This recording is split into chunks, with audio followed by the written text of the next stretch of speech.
Kita lanjutkan, Bang Ruhut silakan. Ya, Tadi saya potong. Jadi setelah itu Jakarta sebagian semua udah terbakar, kami keluar meninggalkan gedung DPR. Bang Buyung, saya satu mobil dengan Buyung Nasution, Horma ada berapa orang, saya masih ingat naik Panther warna hijau. Gini, Bos. Naik mobil Kita Panther. punya sejarah masing-masing. Ya enggak, sebentar Pak. Enggak, ini nanti kena ke layakku, Adriana Pitupulu. Enggak, kita Nanti kena, fokus sabar dong. tentang Soeharto. Sabar bos, nanti ya, nanti silakan potong. Rame, Bang Buyung ini tahu dong, kita mesti akui dia juga tokoh reformis. Semua Nggak, intinya apa ini Bang? Intinya, pembicaranya Bos, banyak soalnya. Intinya, aku bilang, karena masuk, atau Bang Buyung, atau kedutaan Amerika, atau duta besar Amerika yang masuk, aku hanya, Bang, tolong tanyakan, Pak Harto jatuh nggak nih? Kaget nggak? Ya, jawabannya akan jatuh ya paling cepat 3 bulan lagi. Apa enggak aku yang seperjantung? Saya dekat dengan lingkungan itu. Tetapi saya lihat memang sudah kebangetan.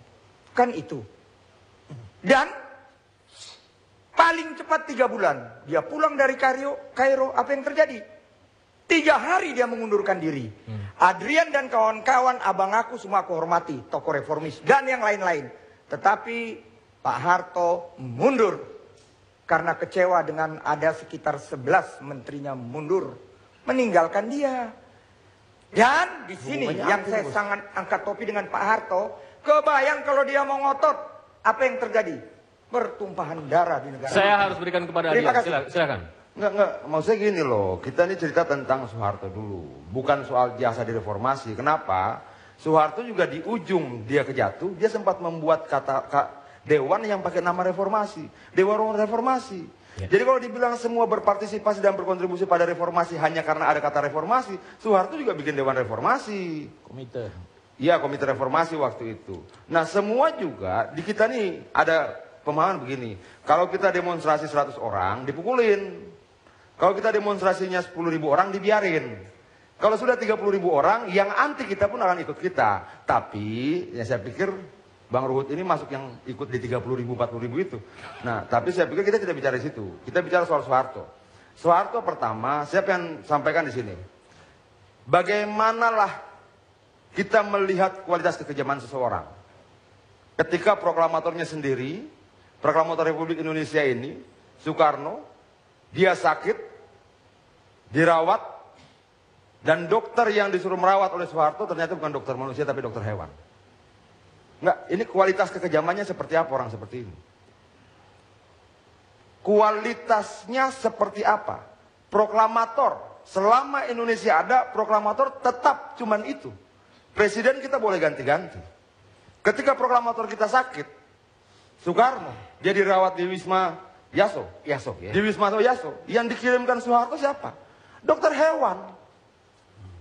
Itu awal. Dan kita lihat orang bilang ketika seseorang lahir dengan darah, dia akan turun juga dengan darah. Itu yang terjadi dengan Soeharto. Bagaimana kita bercerita tentang 500.000 sampai 2 juta orang PKI yang dibantai. Hanya komunis yang dibantai? Tidak, 84. Ratusan umat muslim di Tanjung Priuk dibantai. Sudah berhenti? Belum. 27 Juli. Penculikan mahasiswa, aktivis dan sebagainya. Pernah tidak ketemu dengan orang tua itu? Bagaimana kita mau bicara rekonsiliasi? Orang tua mahasiswa yang diculik ini bilang sama saya sederhana. Kalau kemudian pelaku mau terus berpolitik dan sebagainya itu persoalan lain. Tapi boleh tidak saya sebagai orang tua yang melahirkan tahu di mana dikuburnya? Bagaimana kita mau bicara rekonsiliasi dalam situasi begini?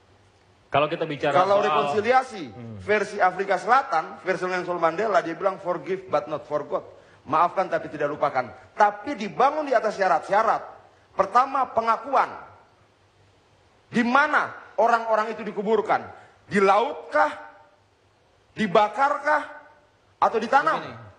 Kalau ada yang ditanam, di mana tempatnya? Coba. Negara sebentar. Negara harus akui itu.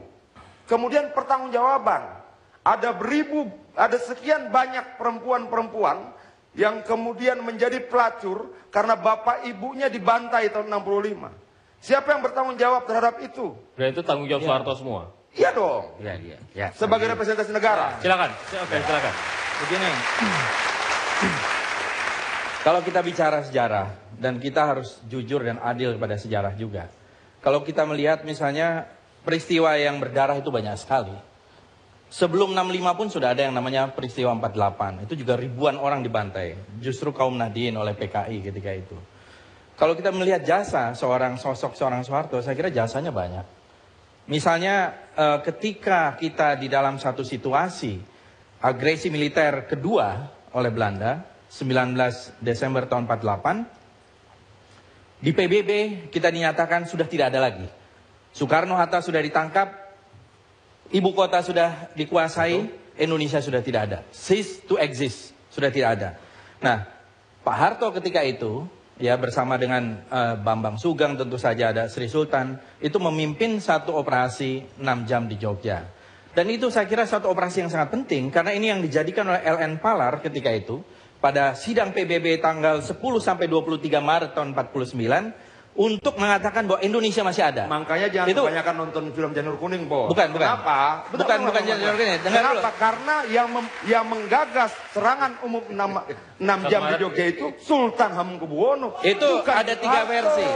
Ada 3 versi. Bukan. Memang kita bicara sejarah. Memang saat itu kau didoktrin oleh Soeharto dan film Janur Kuning. Tidak. Dan saya pikir kau nonton berkali-kali. Saya juga pembaca sejarah. Tidak ada itu. Bagaimana ceritanya? Ada 3. Bambang Sugeng adalah atasan langsung. Yang punya prakarsa itulah Sultan Jogja, Sultan Hamengkubuwono. Perang itu di Jogja, bukan di tempat lain. Jadi begini, Bu. Bagaimana mungkin Soeharto itu satu, bukan seorang Sultan dan sebagainya. Satu itu ya. Yang kedua, Bung Karno waktu itu pada tahun 61 menjadikan Pak Harto sebagai komando operasi Trikora, pembebasan Irian Barat.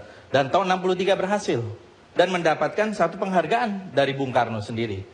Pada waktu itu pangkatnya Mayor Jenderal. Tapi baca juga sisi sejarah yang lain bagaimana Soeharto terkait dengan kasus penyelundupan di daerah Semarang. Ketika dia ditangkap, Bung, kalau masalah penyelundupan, Republik ini juga banyak ditangkap konon yang menggantikan dia di tahanan namanya kita sesungguhnya ingin menimbang sesungguhnya. Kalaupun pada akhirnya sifatnya materialistik gitu, kita menimbang jasa Soeharto lebih banyak atau dosanya lebih banyak. Kalau kita bicara Bung Karno sedikit, sebentar. Bicara jasa apa yang nanti kita akan lanjutkan, kami akan kembali sesaat lagi tetap bersama kami.